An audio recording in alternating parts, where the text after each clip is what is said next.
तो शुरुआत करते हैं आज की क्लास। और ये क्लास है NTA UGC net social work के प्रीवियस ईयर के जितने भी क्वेश्चंस पेपर हुए हैं 2004 से लेकर 2021 तक के सभी क्वेश्चन पेपर पे हम लोग चर्चा करेंगे।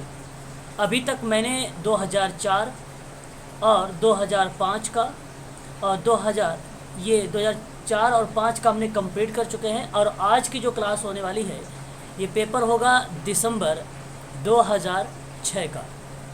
ठीक है, याद रखिएगा दिसंबर 2006 का आज का जो है क्वेश्चन पेपर है आपके सामने समाज कार्य के।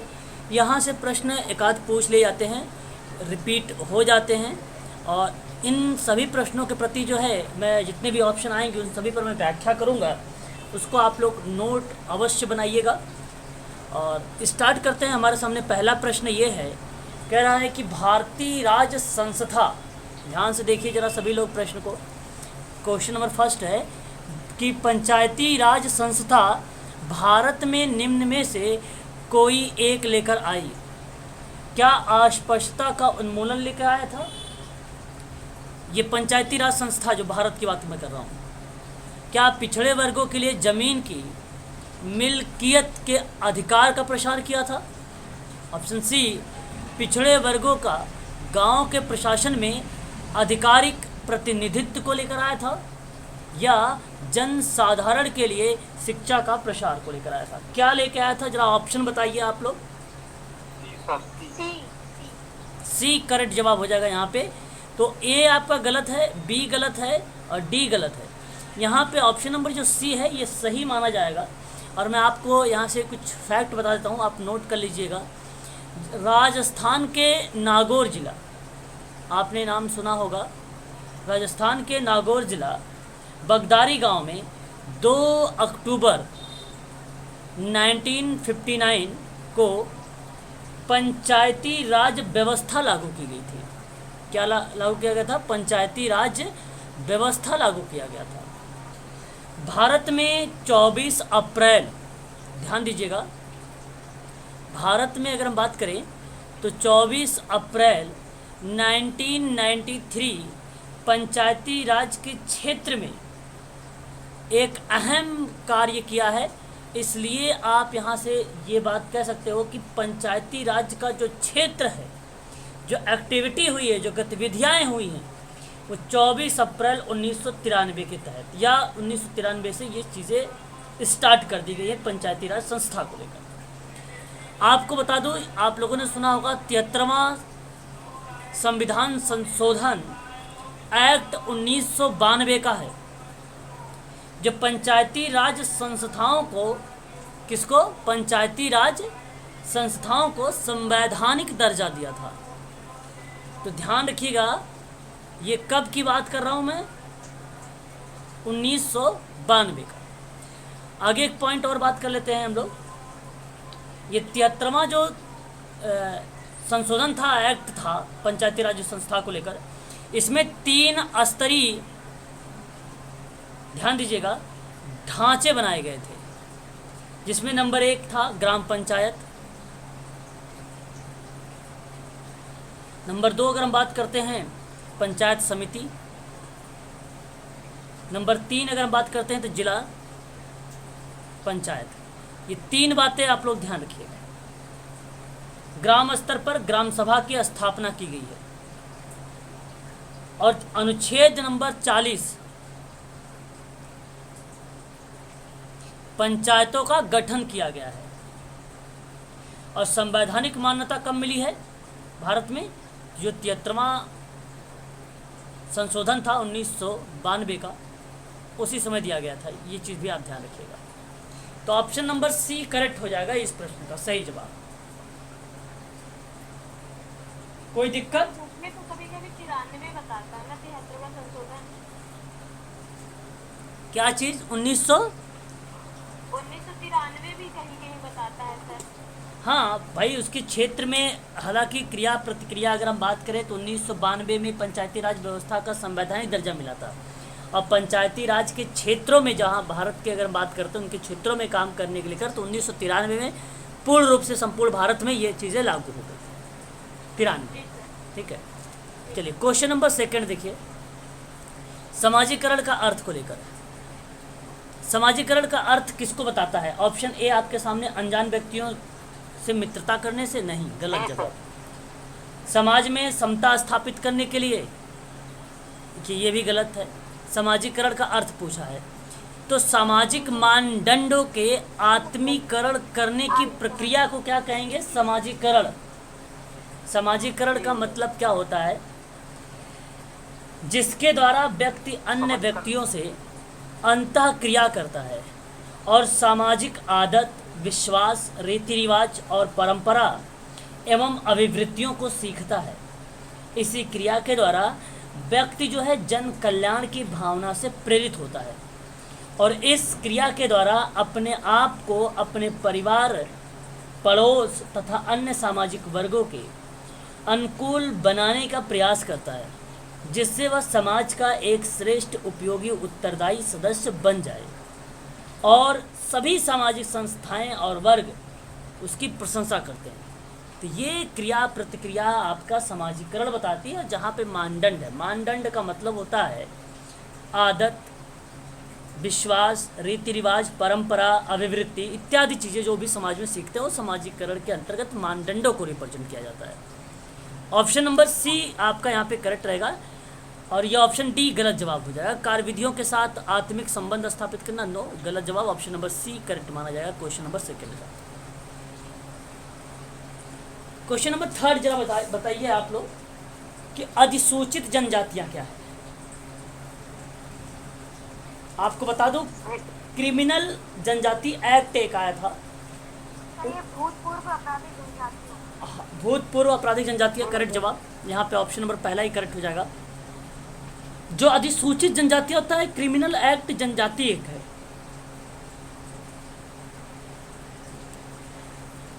नोट कर लीजिएगा आप सभी लोग,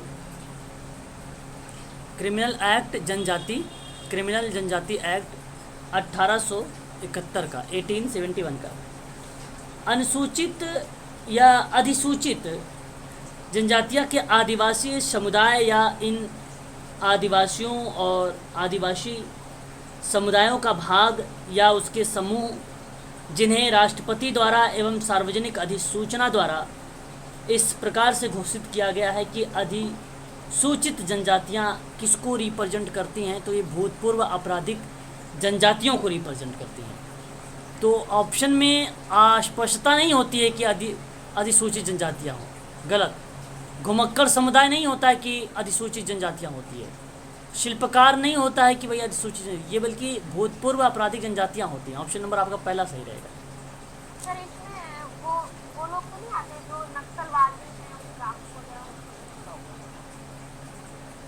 किसी एक फैक्ट की जनजाति को ना कह के अगर आप कहें कि यहाँ पे प्रश्न है अधिसूचित जनजाति। हाँ, वो सर नक्सलवादियों में यही होता है। अधिसूचित जनजाति, जी क्या कह रहे हैं आप? सर इसमें ये जनजाति पाई जाती है आपराधिक गतिविधि पारसी समुदाय होते हैं, तो ये लोग क्या परंपरा रहती है चोरी करते और अपराध करते। देखो आप लोगों को मैं बता दूं, आप लोगों ने देखा भी होगा। और गवाह ओके, चलिए कोई नहीं, एक बार मेरी बात सुन लीजिए आप लोग। आप लोगों ने अनुसूचित जाति, अल्पसंख्यक मामलों और विशेष रूप से लागू जो निदेशक के रूप में क्रिया प्रतिक्रिया हुई है, बेसिकली अगर हम चर्चा पर चर्चा करते हैं तो एक केंद्रीय समाज कल्याण बोर्ड है जो इनके हितों के बारे में बात करती है। इनके अगर मैं बात करूं आप लोगों से तो इन्हें समाज की मुख्य धारा से जोड़ने का काम करती है, ठीक है। तो मैं आपसे कहूँगा कि जो अधिसूचित अनुसूचित जातियां हैं, ये बेसिकली एक भूतपूर्व आपराधिक जनजातियां, इसमें जितने भी ऐसी कम्युनिटी के लोग हैं जहाँ पे अपराध ज़्यादा कर रहे हैं या जहाँ पे ज़्यादा अपराध हो रहा है, ठीक है, या अगर आपसे मैं ये कहूँ कि जहाँ पे सही तरीके से कोई व्यवहार नहीं हो रहा है, कोई नियम सामाजिकता का जो मानदंड है समाज का, रूल रेगुलेशन उसका कोई फॉलो नहीं हो रहा है, तो ऐसे में पिछड़ी जनजाति वगैरह लोग आते हैं, जैसे अभी किसी ने कहा नक्सलवादी जनजाति के लोग आते हैं, क्योंकि ऐसे जनजाति के लोग में अगर हम बात करते हैं तो जाहिर सी बात है कि इनमें क्या आपके प्रति क्या उनके पास अगर वो रहेगी सहानुभूति तदानुभूति, ऐसा कुछ होता ही नहीं। हाँ, तो ऐसे में जो अधिसूचित जनजातियाँ होती है बेसिकली भूतपूर्व आपराधिक जनजातियों को रिप्रेजेंट करती हैं। भूतपूर्व आपराधिक जनजाति को प्रस्तुत अगर कोई करता है तो ये बेसिकली अधिसूचित जनजातियाँ। अधिसूचित जनजातियों के अंतर्गत कौन कौन सी जनजातियाँ आ सकती हैं? आदिवासी अनुसूचित जो जनजाति का समुदाय होता है ये बेसिकली उसी का पार्ट माना जाता है। ठीक है, याद रखिएगा ये आप सभी लोग, जो भी आदिवासी के पिछड़े वर्ग की जो जातियाँ होती हैं वही बेसिकली इसका भूमिका निभाती है। तो आपराधिक जनजाति एक अधिनियम था, अंग्रेज सरकार द्वारा जनजातियों पर लगाया गया था, एक काला कानून था, ये काला कानून था। तो इसीलिए तो मैंने आपको बताया है कि अधिसूचित जनजातियाँ जो हैं एक क्रिमिनल अनुसूचित जनजाति के नाम से जाना जाता है, और ये एक्ट आया था 1871 में, 1871 में। तो आदिवासी समुदाय या इन आदिवासियों और आदिवासी समुदायों का भाग होता है या उसका समूह होता है जिन्हें राष्ट्रपति द्वारा सार्वजनिक अधिसूचना द्वारा इस पर घोषित करता है कोई भी एक्टिविटी या कोई भी क्रियाविधि। ठीक है, तो इसको आप ध्यान रखिएगा, इम्पोर्टेंट चीज़ें थी ये। चलिए आगे बढ़ते हैं, क्वेश्चन नंबर नेक्स्ट लेते हैं। भारत में सामाजिक परिवर्तन का प्रमुख कारक निम्न में से कौन सा है, बताइए।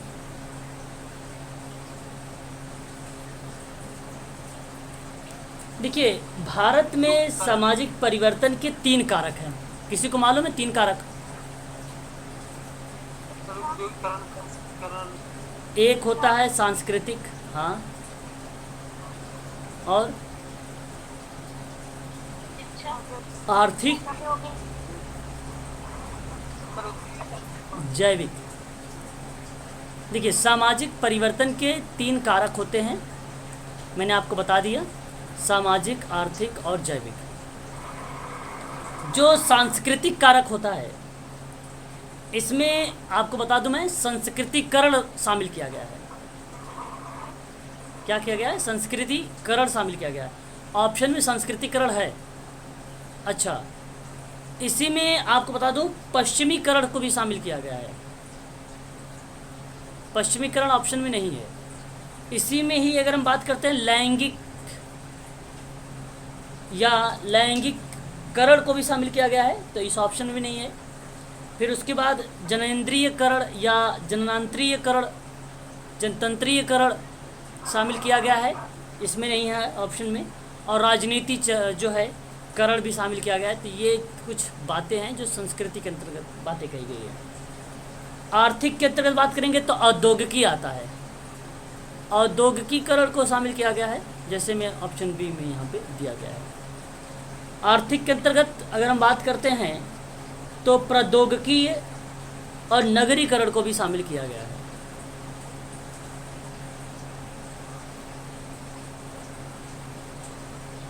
ठीक है, प्रौद्योगिकी और नगरीकरण को भी शामिल किया गया है। और जैविक कारण के अंतर्गत अगर हम बात करते हैं परंपरागत, आधुनिकता और आर्थिक प्रक्रियाओं पर प्रभाव और शिक्षा पर प्रभाव। ऑप्शन में आप देखिए जरा, कहीं पर लिखा है 2, 3, 4। ऑप्शन नंबर सी, बी से जवाब।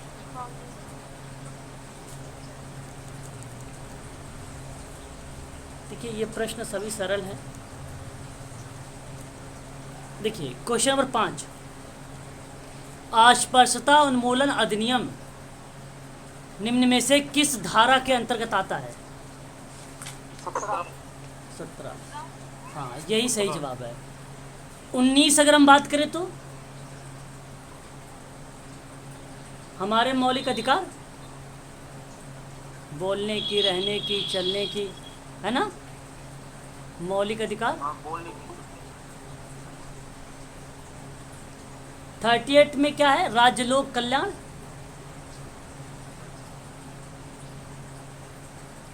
42 में क्या है? काम की न्याय संगत।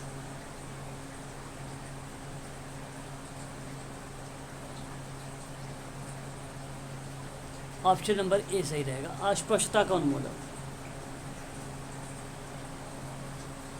अस्पष्टता का उन्मूलन आपका करेक्ट रहेगा। निम्न वाक्यों में, देखिए ये वाक्य लिखा हुआ, वाक्यों पर विचार करिए और अपना उत्तर दीजिए और उसका सही कूट का चुनाव करिए। सम्मिलित परिवार भारत में तेजी से विघटित हो रहे हैं।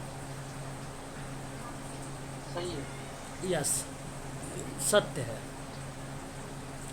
कृषि प्रधान अर्थव्यवस्था के औद्योगिक अर्थव्यवस्था का परिवर्तन इस घटन के उत्तरदायी है। इस विघटन का उत्तरदायी है क्या? सही है। कृषि प्रधान अगर बात करें अर्थव्यवस्था में, तो औद्योगिक अर्थव्यवस्था का परिवर्तन विघटन के लिए उत्तरदायी है। ऑप्शन आपका यही सही है। बात है, अगर हम बात करें यहाँ पे, क्या जो कृषि प्रधान अर्थव्यवस्था की बात की जा रही है, क्या सम्मिलित भारत में जो परिवार है उसके बारे में विघटन का कारण बताया जा रहा है? Yes, correct. क्योंकि औद्योगिकरण है तो नौकरियां हैं, इसलिए बाहर जा रही हैं। देखिए ये रीज़न बता रहा है अभी कि रीज़न यही है कि विघटन होने का, कि कृषि प्रधान अर्थव्यवस्था औद्योगिक अर्थव्यवस्था का परिवर्तन विघटन के लिए जो है उत्तरदायी है।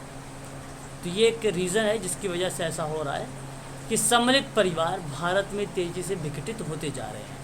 ठीक है, ऑप्शन नंबर पहला सही रहेगा।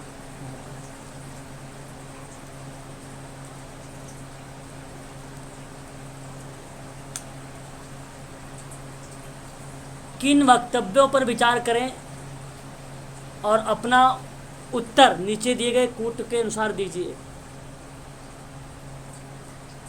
विकासीय कार्यक्रमों के लिए जनता की सहभागिता आवश्यक है। सही है। बिल्कुल। शिक्षा और जागरूकता सहभागिता को ले जाता है। सही है। सही। व्याख्या हो रही है, व्याख्या यहाँ पे हो रही है कि शिक्षा और जागरूकता सहभागिता को ले जाता है, तो विकासीय कार्यक्रमों के लिए जनता की सहभागिता आवश्यक हो जाती है, इसलिए ऑप्शन नंबर ए सही रहेगा। एक करेक्ट जवाब होगा।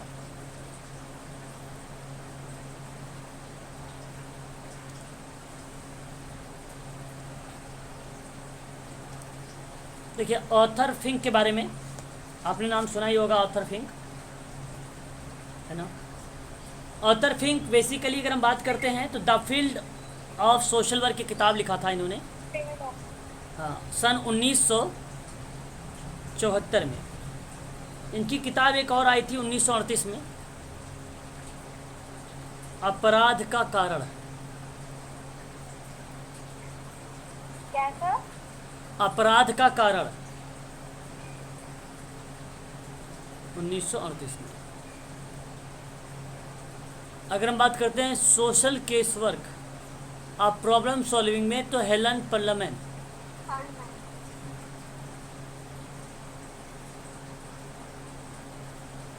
याद रखिएगा।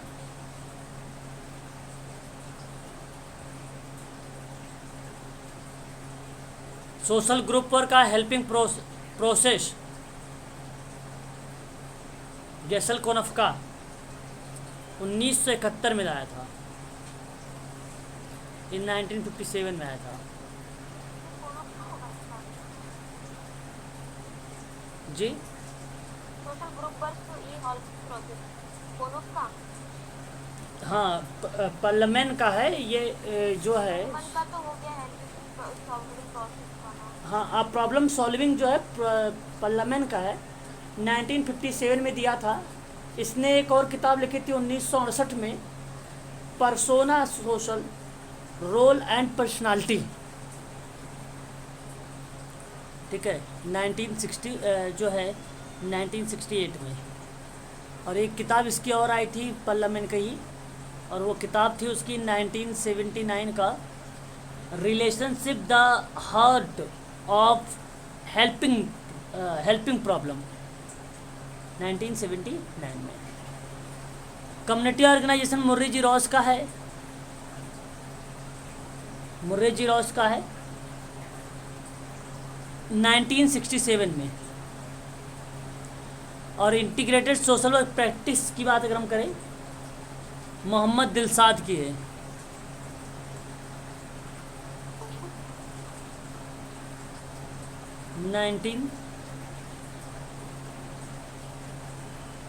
सर क्या नाम बताया? मोहम्मद दिलसाद 1992 में आया था।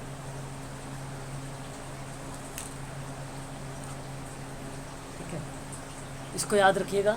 आगे बढ़ते हैं। अच्छा, ऑप्शन मिलाइए जरा, कौन सा ऑप्शन चाहिए? एक करेक्ट जवाब हो गया। चलो, निम्नलिखित में से सामाजिक व्यक्तिक कार्य का सिद्धांत नहीं है, बताइए जरा। गोपनीयता का सिद्धांत, निर्धारण का ऑप्शन स्वाभिकारता। देखो, एक स्वयं निर्धारण है और एक आत्मसातकरण है। बी है सर। नहीं, स्वयं निर्धारण का मतलब क्या होता है? आत्मनिर्धारण का सिद्धांत नहीं है, आत्मनिर्णय का सिद्धांत नहीं है। केस वर्क में आएगा आत्मनिर्धारण नहीं सर। हाँ, एक भी बात है। आत्मसातीकरण का जो सिद्धांत है, आत्मसातकरण, ये तो जिन प्याजे का भी हाल ही में बताया ना, समावेशी, आत्मसात, कोई पुरानी धारणाएं हैं उसमें नई धारणाएं जोड़ दिया जाए तो आत्मसात हो जाता है। नहीं बताया था आप लोगों को, भूल गए? बताया था सर, तादात्म्यकरण आत्मसात। तो बताइए, ऑप्शन सी होगा कि डी होगा? तो सी होगा, सी होगा। हाँ, ऑप्शन सी सही है यहाँ पे। क्योंकि वो व्यवहार से संबंधित है। हाँ, ये ऑप्शन नंबर सी सही है यहाँ पे। ठीक है, यहाँ पे बाकी तो ये सिद्धांत है आपका। व्यक्तिकरण का सिद्धांत होता है, नियंत्रित संवेगात्मक का सिद्धांत होता है, अनिर्णायक मनोवृत्ति का सिद्धांत होता है, आत्मनिर्देशन का सिद्धांत होता है, संचार का होता है ना, ये सब।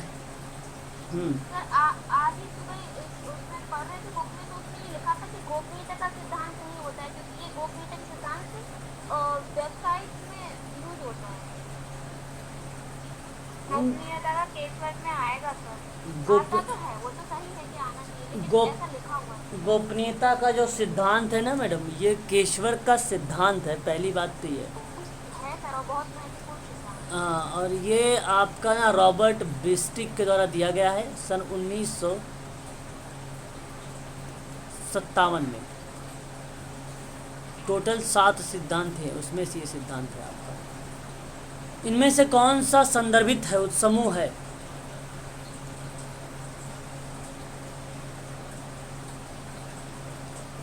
मतलब एक संदर्भ समूह एक समूह है जिसमें एक व्यक्ति किसी अन्य समूह की तुलना में की जाती है एक्टिविटी, उसको संदर्भित समूह कहते हैं। तो ऐसा समूह जिसका अपने जीवन के विभिन्न पहलुओं का मूल्यांकन करने के लिए उपयोगी किया जाता है, तो उसे संदर्भित समूह कहते हैं। ऑप्शन नंबर बी सही रहेगा, ऑप्शन बी सही रहेगा। ठीक है, क्वेश्चन नंबर नेक्स्ट देखिए। कार्यक्रम नियोजन के लिए प्रमुख तत्व है।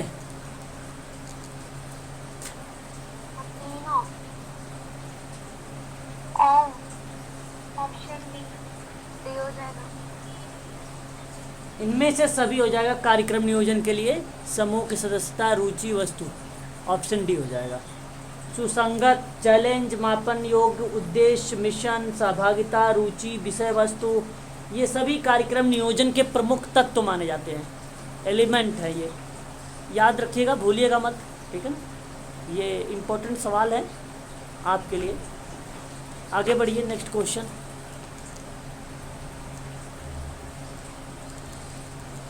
निम्नलिखित में से कौन सा विश्व उपभोक्ता अधिकार दिवस मनाया जाता है? 15 मार्च। 15 मार्च को। ठीक है, सही है सर? हाँ सही है, सही है। 8 सितंबर को क्या मनाया जाता है? स्वच्छता दिवस। हाँ। 1 अक्टूबर को क्या मनाया जाता है? स्वास्थ्य दिवस। वृद्ध दिवस। 14 जून को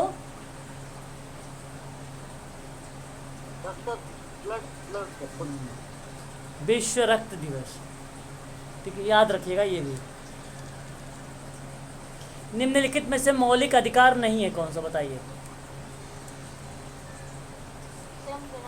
विनाश का अधिकार। ओके, देखिए कितने अधिकार है टोटल? हाँ 6 है। संपत्ति को हटा दिया गया। संपत्ति हटा के समता का अधिकार है आपका 14 से 18। स्वतंत्रता का अधिकार है 19 से 22। शोषण के विरुद्ध का अधिकार है 23 से 24। धार्मिक स्वतंत्रता का अधिकार है 25 से 28। संस्कृति और शिक्षा का अधिकार है 39 से 30। और एक कौन सा अधिकार है? संवैधानिक उपचारों का अधिकार है अनुच्छेद 32। याद रखिएगा ये भी। ऑप्शन नंबर आपने सही बोला है, ए वाला, ये ऑप्शन सही है। 2 प्रश्न और करेंगे, ठीक है ना? अभी बस, अभी मुझे कहीं जाना है, ठीक है ना? इनमें से कौन सा समाजकारी शोध के तथ्य संग्रहण और उपकरण नहीं है?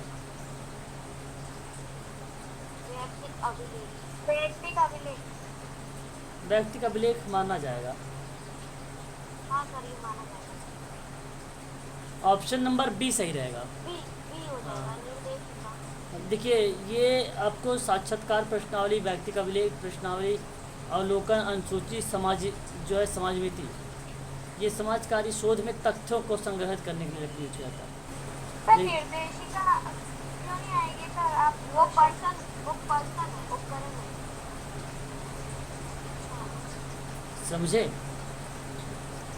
आपका यहाँ पे सही जवाब ऑप्शन नंबर बी होगा।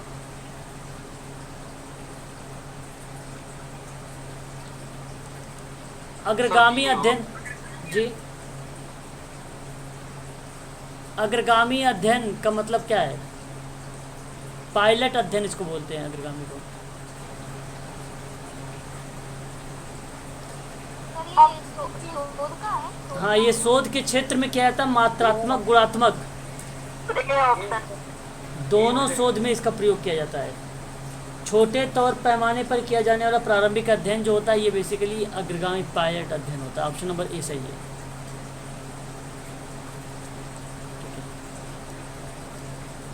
Operation blood